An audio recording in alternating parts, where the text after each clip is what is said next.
کچھ ویلیوز ہیں، ہماری باؤنڈری لائنز ہیں، جب انسان اس کو کراس کرتا ہے تو وہ سرکشوں میں آ جاتا ہے اور پھر جہنم اس کا ٹھکانہ بن جاتا ہے۔ جہنمیوں کو پتہ ہوتا ہے کہ ہم نے اس حدود میں رہنا تھا، لیکن اس کے باوجود وہ اس حدود کو کراس کرتے ہیں تو پھر وہ جہنم کا شکار بن جاتے ہیں، پھر جہنم انہیں اپنی طرف دبوچ لیتی ہے۔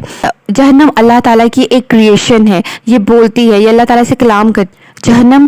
جہنم ایک بھوکا درندہ ہے جو ہر وقت اپنے شکار کو دبوچنے کے لیے تیار ہے۔ سورہ ملک میں آتا ہے نا، تَكَادُ تَمَيَّزُ مِنَ الْغَيْظِ، قریب ہے کہ وہ مارے غصے کے پھٹ پڑے گی، اور اسے وہ غصہ اپنے انہی لوگوں پر ہے جو سرکش ہیں، جو اللہ تعالیٰ کی بات نہیں مانتے، جو اللہ تعالیٰ کی حدود کا لحاظ نہیں کرتے۔ اور جہنم اس قدر غصے میں ہے، اس قدر اس کے اندر آگ چل رہی ہے کہ جہنم کہے گی، اللہ تعالیٰ سے کلام کرے گی کہ میرے بعض حصے نے بعض کو کھا لیا۔ اللہ تعالیٰ